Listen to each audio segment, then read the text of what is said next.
En la presencia del Señor con gratitud y alza tu voz con jubileo. Aquel que por amor puede conocer completamente la verdad, la voluntad de Dios, no tiene necesidad de conocerla en parte. Al contrario, como en la ilustración del espejo, sería un atraso para él. Uno que está viendo cara a cara a un individuo no tiene necesidad de estarlo viendo por espejo oscuramente. Al contrario, para él sería un atraso. Así también en cuanto a los dones espirituales, que poco a poco en parte le están dando la revelación. Si la tiene completa, ya no se necesitan de estos dones. Por tanto, los dones milagrosos no eran de igual importancia con el amor en la iglesia, porque aquellos eran pasajeros, mientras el amor es permanente. Esto es sorprendente para muchas personas que no saben que era parte del plan de Dios terminar con estos dones espirituales, que su plan no incluía que estos fueran permanentes en la iglesia.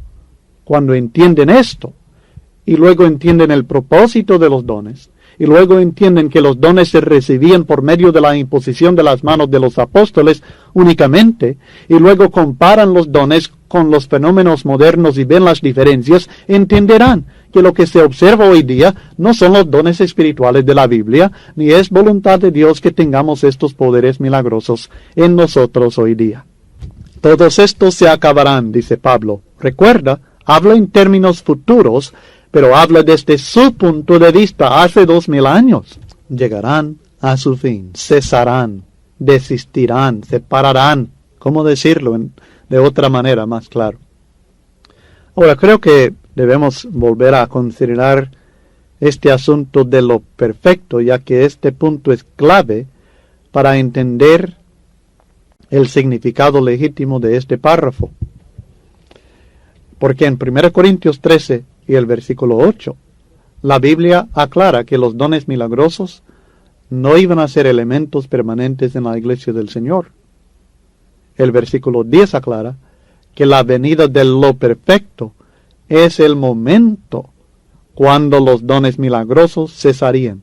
El versículo 8 solamente dice que iban a cesar. En algún momento, no sabemos cuándo, pero en algún momento en la existencia de la iglesia aquí en la tierra, iban a cesar estos dones milagrosos. ¿Cuándo? El versículo 10 lo revela. Al venir lo perfecto. Por tanto, es muy importante identificar correctamente a lo perfecto para entender esta profecía. Primeramente debemos entender que lo perfecto no es Cristo. Muchas personas creen que se refiere a la venida de Cristo, que al venir Cristo, entonces cesarán todos estos dones espirituales. Pero Jesucristo no es lo perfecto. Él no es un objeto. Lo se refiere a un objeto, no a una persona. Cristo es el perfecto, pero no es lo perfecto. Así que debemos entender que claramente no se refiere a Cristo. Otros dicen que, bueno, es la vida en el cielo. Al venir, la vida perfecta que tendremos en el cielo, la condición perfecta de los santos en el cielo, entonces, esto será entonces lo que nosotros vamos a esperar para que terminen estos dones espirituales. Esto es lo perfecto. Pero hay un detalle que debemos tomar en cuenta que excluye este concepto también. Porque el texto dice en el versículo 13 que la fe, la esperanza y el amor iban a permanecer, aun con la venida de lo perfecto. Tenemos cosas que iban a permanecer y cosas que no iban a permanecer, cosas que iban a cesar y cosas que iban a permanecer.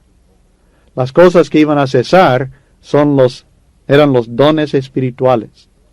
Las cosas que iban a permanecer son la fe, la esperanza y el amor. ¿Cuándo es que iban a cesar los dones espirituales? Al venir lo perfecto. Entonces, ¿cuándo es que iban a permanecer la fe, la esperanza y el amor? Al venir lo perfecto. A pesar de venir lo perfecto, la fe, la esperanza y el amor iban a permanecer. Pero fíjense bien, noten el argumento. Cuando Cristo viene, y nos lleva al cielo, ¿habrá fe? No, claro que no, porque según Hebreos capítulo 11 y el versículo 1, si entendemos la fe como lo presenta la Biblia, la fe es la certeza de lo que se espera, la convicción de lo que no se ve. Entonces tendremos fe cuando ya estemos cara a cara con el Señor, cuando ya nosotros tengamos esta oportunidad de estar presentes y de heredar el cielo. No, claro, ya no habrá fe, ni esperanza tampoco, porque el texto dice claramente en Romanos capítulo 8 y el versículo 24, en cuanto a la esperanza, noten, porque en esperanza fuimos salvos, pero la esperanza que se ve no es esperanza, porque lo que alguno ve, hay que esperarlo. Ya no habrá esperanza porque habremos recibido aquello que esperamos, la gloria celestial. Entonces, la vida en el cielo definitivamente no es lo perfecto, porque no habrá entonces ni fe ni esperanza. Además, algunos han enseñado que lo perfecto, ya que en el contexto está hablando acerca del amor, que el amor es lo perfecto. Pero no puede ser, porque lo perfecto todavía era algo venidero. Pero el amor no era algo venidero, ya estaba presente. Cuando Pablo escribió su carta a los Corintios, lo perfecto todavía no había venido. Pero el amor ya estaba presente en algunos cristianos. Por tanto, en el capítulo 13, versículos 9 al 12, Pablo ya no menciona el amor. Estos versículos se dedican a probar que los dones milagrosos son pasajeros y por tanto menores en importancia al amor, el cual es permanente, no venidero. El amor permanece, dice, no que vendrá. Lo perfecto, no el amor, tomaría el puesto de los dones milagrosos. El amor no es el sustituto para los dones milagrosos. El amor es la manera correcta de usar los dones milagrosos. Además, el amor en el griego, ágape, es una palabra femenina, pero lo perfecto, teleón, en el griego es una palabra neutra, que también no cabe. Pero sea como sea esto, el amor es esencial en el uso del conocimiento perfecto, así como lo fue en el uso correcto del conocimiento parcial que recibieron por medio de los dones espirituales. Era necesario y sigue siendo necesario. Otros dicen, bueno, ya que teleón también significa maduro, se trata del cristiano maduro. Porque en aquel tiempo el cristiano maduro no dejó de usar los dones espirituales. Fíjese bien. Al llegar a ser maduro un cristiano, ¿ya no usó los dones espirituales? Claro que siguió usándolos. Pablo siguió usando los dones que había recibido. Felipe también era un cristiano maduro, evangelista, y él siguió usando los dones que recibió, a pesar de su madurez espiritual, lograda por medio del amor. Entonces no significa que al ser maduro el cristiano que ya no tendrá necesidad de los dones espirituales. Lo perfecto claramente está en contraste con lo que es en parte. Lo que es en parte es el conocimiento parcial, que venía por medio de las revelaciones milagrosas que recibían en la iglesia en aquel tiempo por medio de aquellos que habían recibido los dones milagrosos. Por supuesto, la única fuente de este conocimiento completo perfecto es la palabra escrita, las sagradas escrituras, las cuales en aquel tiempo no se habían recibido completamente todavía, y en ellas, especialmente ahora en el Nuevo Testamento, tenemos la revelación completa y perfecta para el hombre perdido y para la iglesia del Señor. Espero que conteste las preguntas sobre el capítulo 13, y luego seguiremos con el capítulo 14, sobre la ventaja de la profecía sobre las lenguas, que es la edificación de la iglesia. El don de hablar en lenguas en el Nuevo Testamento, tanto en Hechos capítulo 2 como también en 1 Corintios capítulo 14, es el don de hablar un idioma extranjero sin estudiarlo. No es hablar lenguas extáticas o jerigonzas como se acostumbra hoy día.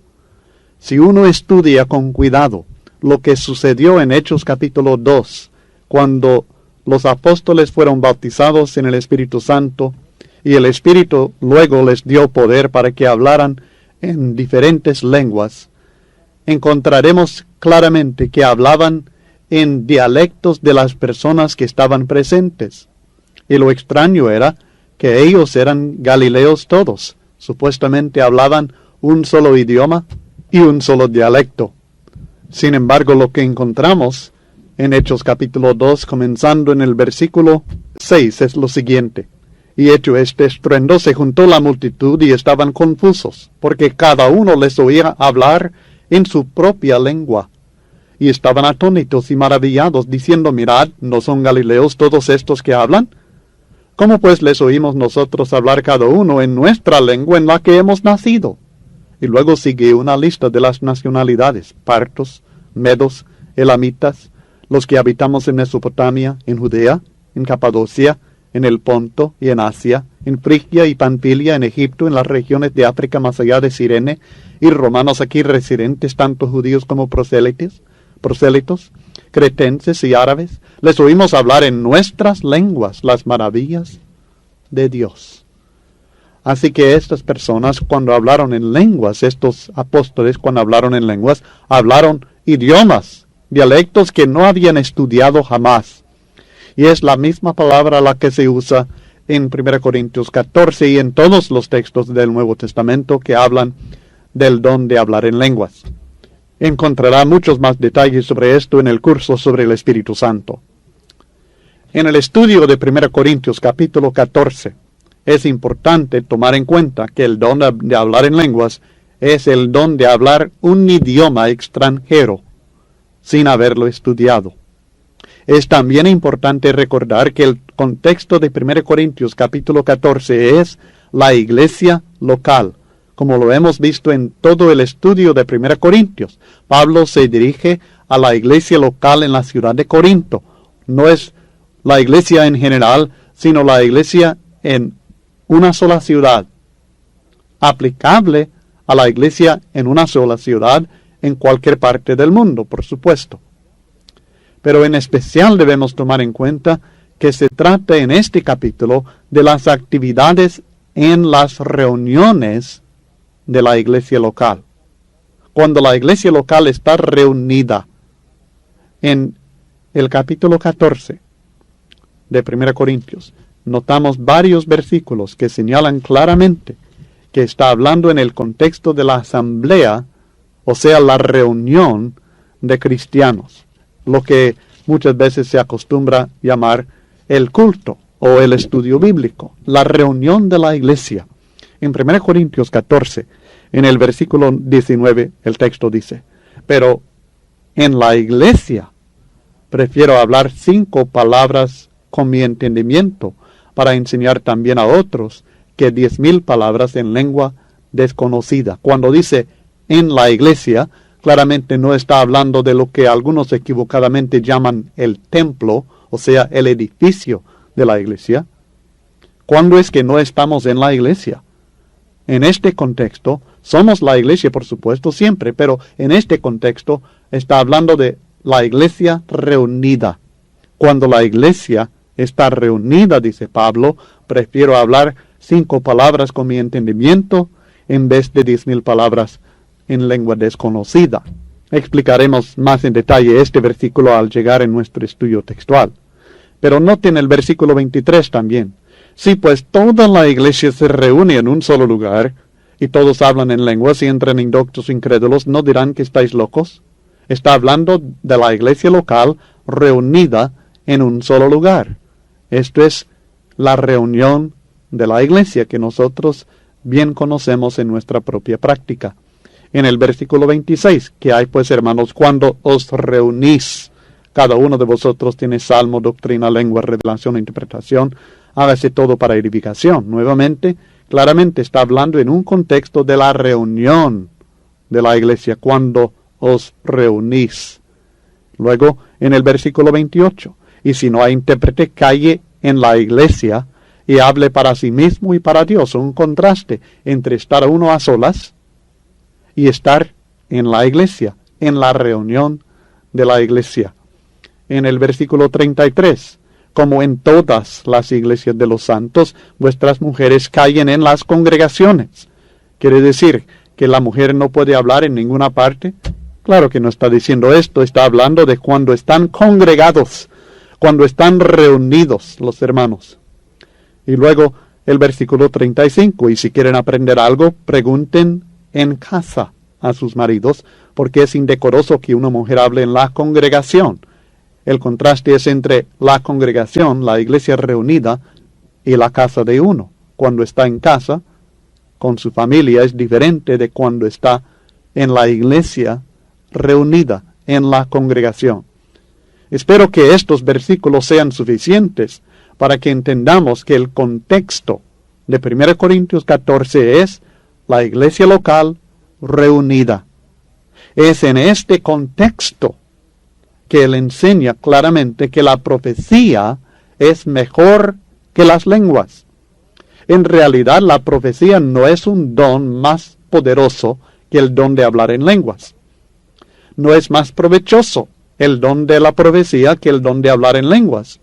Es decir, no en toda situación, pero en esta situación, en la iglesia, en cuanto al beneficio para la iglesia local, para su edificación, la profecía era un don más provechoso para la iglesia local reunida que lo era el don de hablar en lenguas, que fue dado con otro propósito, para los incrédulos, como estaremos estudiando, no para usarse cuando la iglesia se reúne.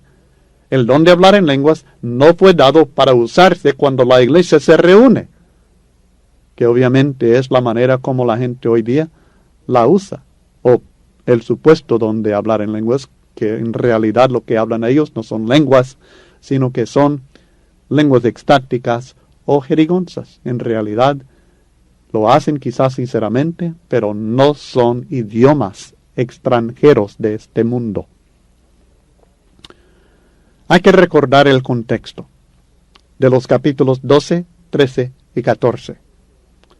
Nos ha enseñado que el amor, no más conocimiento, sino el amor es la solución para el abuso de los dones espirituales.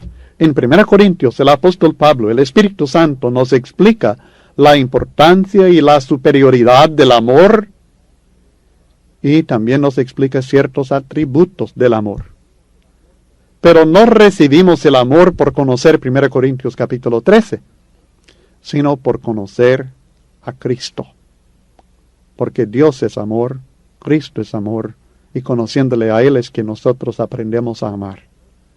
1 Corintios 14 nos presenta la manera en que el amor soluciona el problema causado por el abuso de los dones espirituales. Esto es lo que estaremos estudiando. Seguid el amor y procurad los dones espirituales, pero sobre todo que profeticéis. Nuevamente, porque la profecía es más provechosa para la iglesia cuando ella se reúne. Y en este contexto es que está hablando, para el beneficio del cuerpo del Señor, el beneficio de la iglesia local en sus reuniones. Veremos primeramente en los versículos 2 y 3 el beneficio o por qué la profecía es superior al don de hablar en lenguas. Y luego en los versículos 3 y 4 encontraremos una segunda razón por qué es superior. Porque el que habla en lenguas no habla a los hombres, sino a Dios, pues nadie le entiende, aunque por el Espíritu habla misterios. Pero el que profetiza habla a los hombres para edificación, exhortación y consolación. El que habla en lengua extraña a sí mismo se edifica, pero el que profetiza edifica a la iglesia. ¿A quién habla? El que profetiza. ¿A quién habla? El que habla en lenguas. Bueno, el texto dice en el versículo 2, el que habla en lenguas no habla a los hombres, sino a Dios. ¿Por qué? Porque nadie le entiende. nadie le entiende. Aunque por el Espíritu habla misterios, lo que habla vale la pena, pero nadie le entiende y por tanto está hablando no a los hombres, sino a Dios. Ahora, fíjese bien, ¿era cierto en Hechos capítulo 2 que cuando los apóstoles hablaban solamente a Dios y no a los hombres?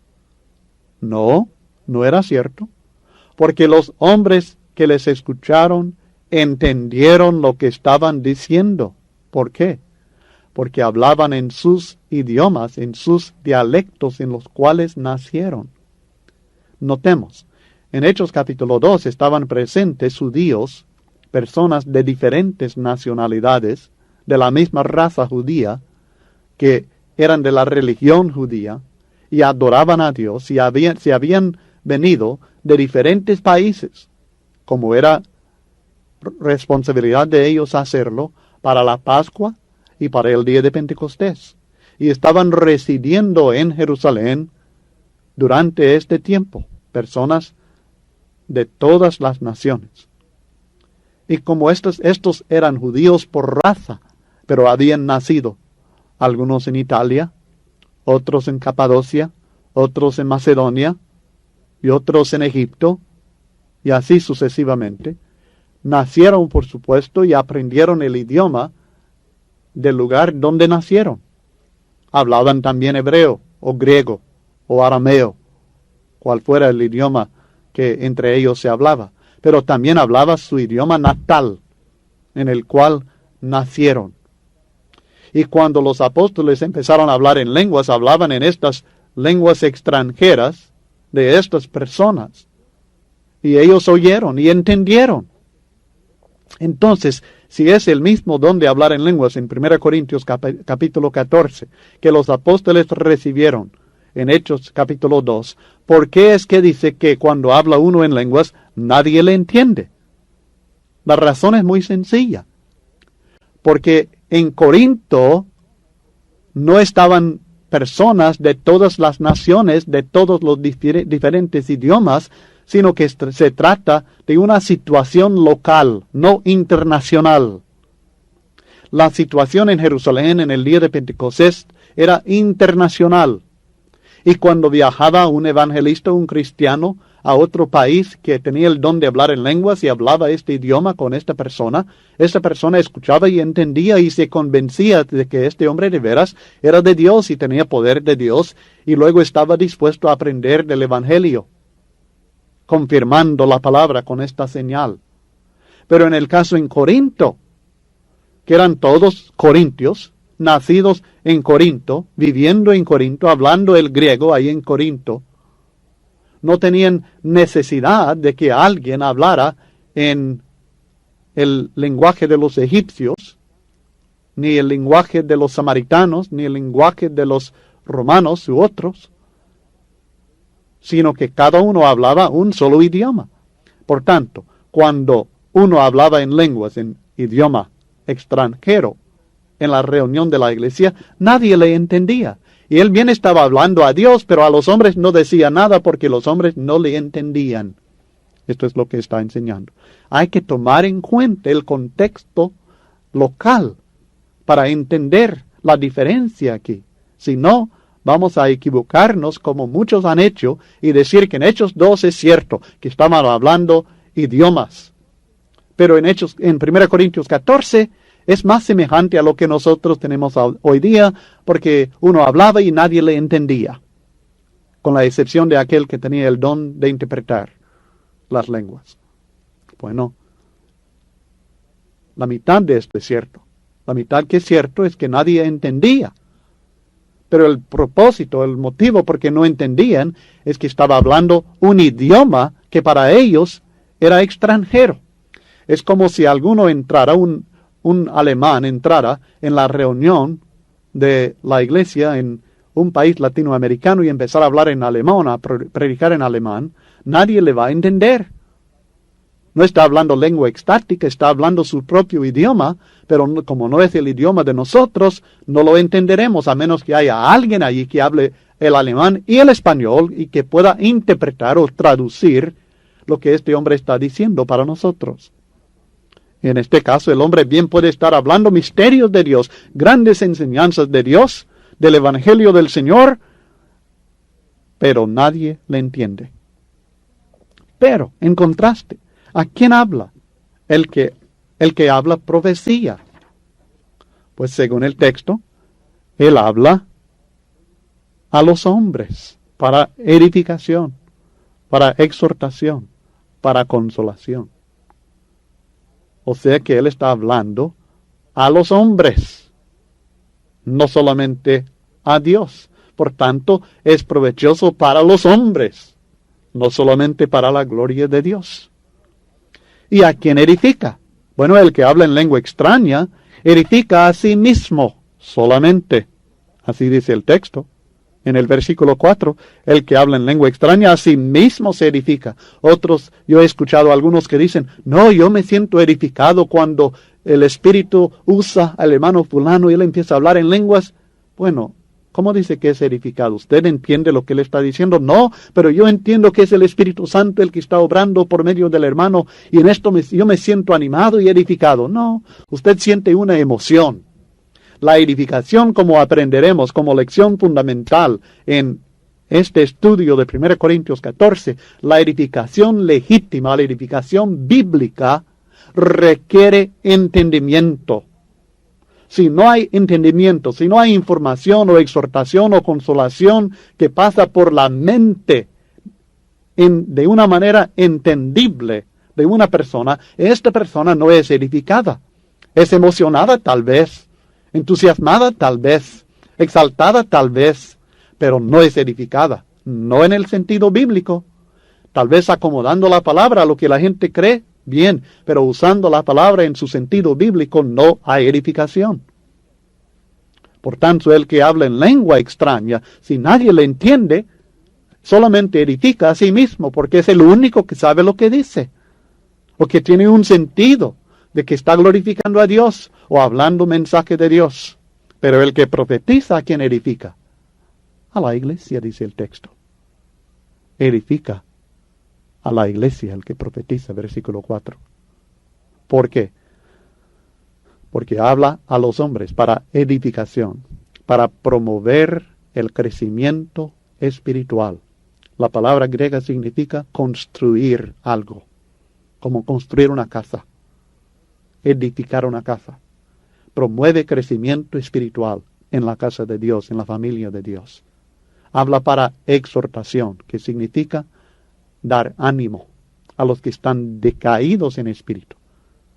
Es de la palabra paraclesis, consolador, que significa llamar al lado de uno. Y luego la consolación, el consolar el corazón atribulado. Paramutía en el griego, que significa hablar cerca, llegar al corazón de la persona. Está promoviendo crecimiento espiritual. Está dando ánimo a los que están decaídos en espíritu. Está consolando el corazón atribulado, llegando al corazón de la persona. El que profetiza, por tanto, es superior en la iglesia. Cuando estamos reunidos como iglesia, era superior el don de hablar en profecía que el don de hablar en lenguas. El requisito, como ya mencionamos, y esto es el punto principal en los versículos 5 al 20 del 1 Corintios 14, el requisito para que haya edificación o provecho es que haya también entendimiento. Es por esta razón que mayor es el que profetiza que el que habla en lenguas, porque los miembros de una iglesia local, que son de un mismo lenguaje, no van a entender lo que dice uno que habla en otro lenguaje, en lenguas extrañas, extranjeras. El texto dice, comenzando en el versículo 5, así que quisiera que todos vosotros hablaseis en lenguas, pero más que profetizaseis, porque mayor es el que profetiza que el que habla en lenguas, a no ser que las interprete para que la iglesia reciba edificación. Ahora pues, hermanos, si yo voy a vosotros hablando en lenguas, ¿qué os aprovechará? Si no os hablare con revelación, o con ciencia, o con profecía, o con doctrina.